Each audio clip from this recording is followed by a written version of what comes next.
अस्सलामुअलैकुम, डॉक्टर अरशद महमूद है। इस वीडियो के अंदर हम बच्चों की एक सर्कमसिजन ख़त्ने करना, सुन्नत करने को बताएंगे कि इसको कब करवाना है, कैसे करवाना है, किससे करवाना है, इसकी कम्प्लिकेशंस क्या हैं और इसकी केयर कैसे करनी है आप। तो सर्कमसिजन सुन्नत बिठाना या ख़त्ने करवाना एक कॉमन अमल है जो हमारे यहाँ बीइंग ए मुस्लिम प्रैक्टिस किया जाता है और एक सुन्नत भी है। ये बच्चों के अंदर करवाया जाता है।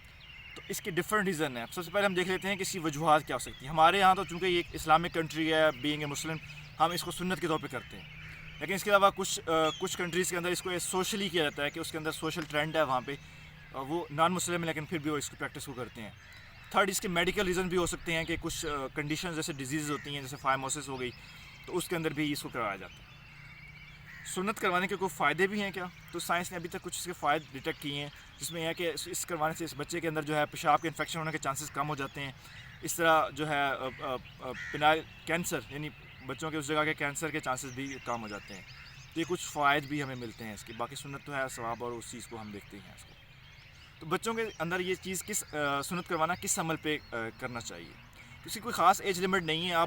जब आप नर्सरी बच्चा आपका पैदा होता है तो आप उसी टाइम भी इसको, मतलब पहले दिन के अंदर भी इसको करवा सकते हैं। लेकिन उमूमन डॉक्टर्स जो है प्रेफर करते हैं कि 7 डे के ऊपर करवा लें, तब तक फिजियोलॉजिकल जॉइंटिस जो बच्चों का जरकान होता है वो भी ठीक हो जाता होता है, बच्चे की नाफ भी गिर जाती होती है। तो उमूमन 7वां दिन पे ज़्यादातर डॉक्टर प्रेफर करते रहते हैं। लेकिन इसी कोई टाइम लिमिट नहीं है, आप पहले दिन पे ही करवा सकते हैं।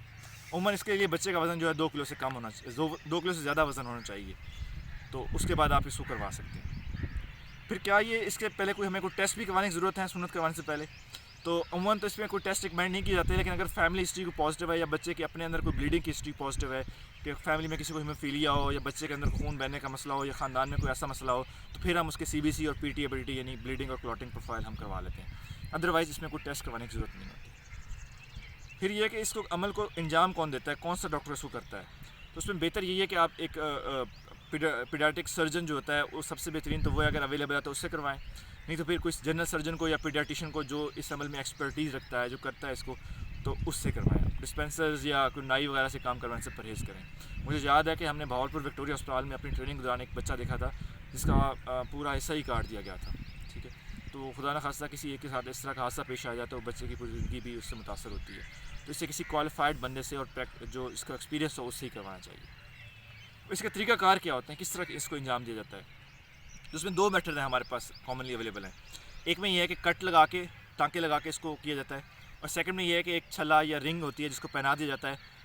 उस रिंग इतनी टाइट होती है कि जो आगे वाली स्किन है वो खुद ही उससे गिर के और गिर जाती होती है। तो ये 2 तरीके हैं। डिफरेंट सर्जन या डिफरेंट डॉक्टर्स अपनी अपनी प्रैक्टिस, अपने अपने एक्सपीरियंस के मुताबिक चीज़ें करते हैं। कुछ दोनों मेथड यूज़ किए जाते हैं।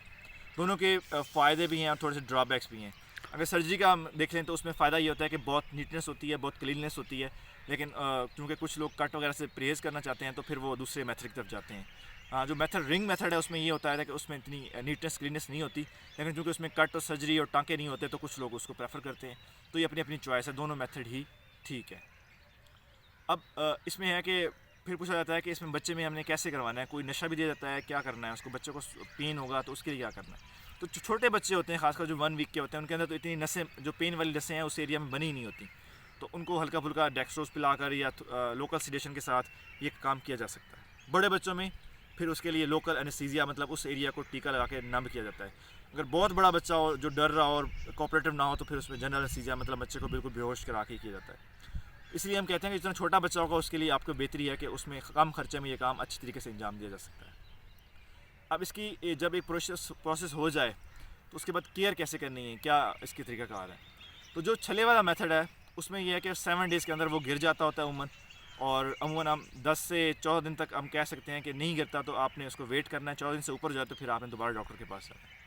जबकि जो टाँके वाला मेथड है उसमें यह है कि टाँके जो है वो ऐसे लगाए जाते हैं जो खुद से अब्जॉर्ब हो जाते हैं, खुद से गायब हो जाते हैं, ख़त्म हो जाते हैं। तो आपको दोबारा उनका कुछ नहीं करना पड़ता और वो खुद ही सील हो जाता है, सारा कुछ ठीक हो जाता है।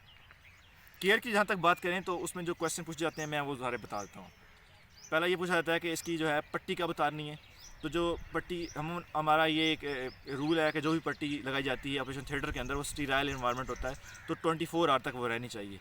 उसके बाद आप नीम गर्म पानी के साथ उसको ऊपर छिड़कें, उसको गीला करें और फिर उतार सकते हैं उसको। दूसरा जो है कि इसमें आपने पैम्पर पहना सकते हैं कि नहीं।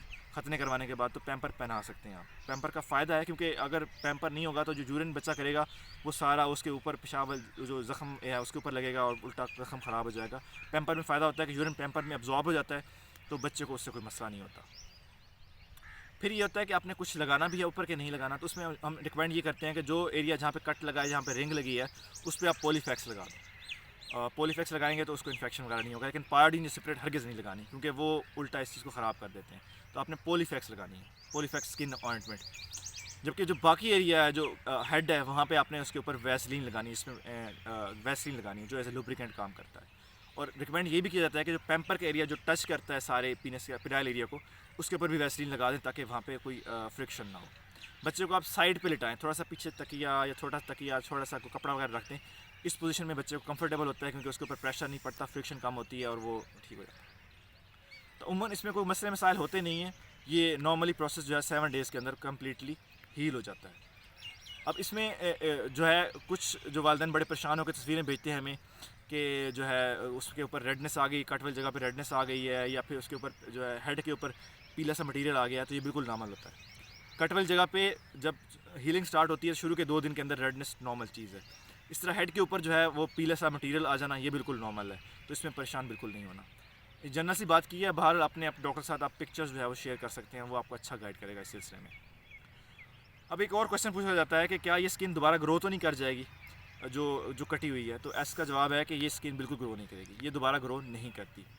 कुछ बच्चे जो मोटे होते हैं, चबी होते हैं, उनके अंदर होता क्या है कि जो पीनस है वो रिट्रैक्टाइल होता है, पीछे की तरफ होता है, तो आपको देखने में लगता है कि प्रॉपर तरीके से सर्कमसिजन हुई नहीं, खतना हुआ नहीं है।